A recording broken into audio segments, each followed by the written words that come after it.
Hi friends, welcome to Telugu defence news. ఇక first అప్డేట్లోకి వెళ్తే ఒక ఇంటర్వ్యూలో ఇండియాకి రష్యన్ వ్యాగ్నర్ల ప్రైవేట్ మిలిటరీ కంపెనీస్ కావాలని అడగ్గా మాజీ Indian air force chief RKS Bhadauria గారు ఇండియా దగ్గర highly professional trained military personal ఉన్నారు. వాళ్ళు ఎప్పటికప్పుడు వాళ్ళ సామర్థ్యాన్ని, ప్రొఫెషనలిజం, డెడికేషన్ని ప్రూవ్ చేసుకుంటూ వస్తున్నారు. కాబట్టి ఇండియాకి ప్రైవేట్ మిలిటరీ కంపెనీస్ అవసరం లేదన్నారు. అలాగే ఇంకో మిలిటరీ ఎక్స్పర్ట్ కూడా ఇండియాకి ప్రైవేట్ మిలిటరీ కంపెనీస్ లేకపోవడమే కాదు, వాటి మీద కంట్రోల్ పోగొట్టుకుంటే డేంజర్ కూడా ఉంటుందని చెప్పారు. రష్యన్ వ్యాగ్నర్ గురించి తెలిసిందే. రష్యా బాఖ్ముత్ లాంటి యుద్ధం బాగా తీవ్రంగా జరిగిన ఏరియాస్లో వీళ్ళని మోహరించి తమ ఓన్ సోల్జర్స్ని కోల్పోకుండా కొంత సేవ్ చేసుకుంది. అయితే కొంతకాలం తర్వాత కొన్ని డిసగ్రిమెంట్స్ వచ్చి వ్యాగ్నర్ ఎదురు తిరిగింది. అయితే ఎక్కువ నష్టం లేకుండా ఒక్క రోజులోనే బెలారస్ రాజీ కుదిర్చింది. ఇలా ప్రైవేట్ మిలిటరీ కంపెనీస్ వల్ల రిస్క్ కూడా ఉంటుంది. కేవలం రష్యాలోనే కాదు, అమెరికాలో కూడా మిలిటరీ గ్రేడ్ ట్రైనింగ్ తీసుకున్న మెర్సినరీస్తో కొన్ని ప్రైవేట్ మిలిటరీ కంపెనీస్ ఉన్నాయి. అమెరికా వీళ్ళకి కాంట్రాక్ట్స్ ఇచ్చి డిప్లొమేట్స్, సీనియర్ మిలిటరీ అఫీషియల్స్కి సెక్యూరిటీగా, అలాగే కౌంటర్ టెర్రర్ ఆపరేషన్స్లో, కొన్ని మిలిటరీ ఆపరేషన్స్లో వీళ్ళని ఉపయోగించుకుంటుంది. ఫ్రాన్స్, యూకే లాంటి దేశాల్లో కూడా ఇలాంటి కంపెనీస్ ఉన్నాయి. ఇండియాలో మంచి ట్రైనింగ్, ఎక్స్పీరియన్స్ ఉన్న సోల్జర్సే కాదు, మ్యాన్ పవర్లో పిఎల్ఏ తర్వాత ఇండియాది లార్జెస్ట్ మిలిటరీ. అలాగే డిప్లొమేట్స్, సీనియర్ మిలిటరీ అఫీషియల్స్కి ట్రైనింగ్ కోసం, అలాగే కౌంటర్ టెర్రర్ ఆపరేషన్స్కి ఎన్ఎస్జీతో పాటు సెంట్రల్ ఆర్మ్డ్ పోలీస్ ఫోర్సెస్ లాంటి బాగా ఎస్టాబ్లిష్ అయిన స్పెషలైజ్డ్ ఫోర్సెస్ కూడా ఉన్నాయి. అలాగే ఆర్మీలో కూడా రాష్ట్రీయ రైఫిల్స్ లాంటి స్పెషలైజ్డ్ కౌంటర్ టెర్రర్ బ్రాంచెస్ ఉన్నాయి. ఇలా అన్ని అవసరాల కోసం కావలసినంత మ్యాన్ పవర్ ఉంది. ఇదంతా గవర్నమెంట్ కంట్రోల్లోనే ఉంటుంది. కాబట్టి గవర్నమెంట్ ఆర్మ్డ్ ఫోర్సెస్ కూడా ఇండియాలో ప్రైవేట్ మిలిటరీ కంపెనీస్ని ఎంకరేజ్ చేయట్లేదు.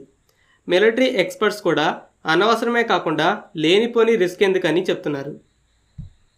అమెరికా ఇండియాకి పేట్రియట్ PAC-3 అలాగే థర్డ్ మిసైల్ డిఫెన్స్ సిస్టమ్స్ని ఆఫర్ చేస్తుంది.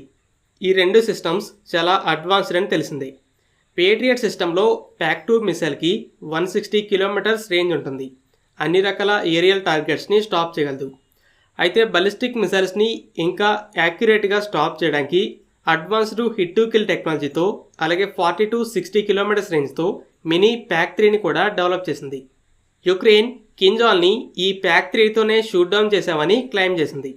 ఇక థర్డ్ అయితే short to intermediate range ballistic మిసైల్స్ని స్పేస్లో, అలాగే అట్మాస్ఫియర్లో బాగా ఎత్తులో ఉండగానే నాశనం చేయగలదు. అమెరికా ఈ థర్డ్ సిస్టమ్ని S-400 డీల్ని ఆపడానికి ఆల్టర్నేటివ్గా కూడా ఇంతకుముందు ఆఫర్ చేసింది. అయితే S-400 ఒక ఎయిర్ డిఫెన్స్ సిస్టమ్.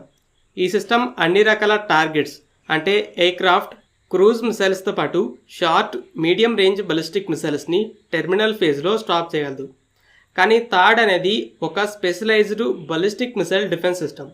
బలిస్టిక్ మిసైల్స్ని స్టాప్ చేయడంలో S-400ని థర్డ్తో కంపేర్ కూడా చేయలేం. థర్డ్ అంత అడ్వాన్స్డ్గా ఉంటుంది.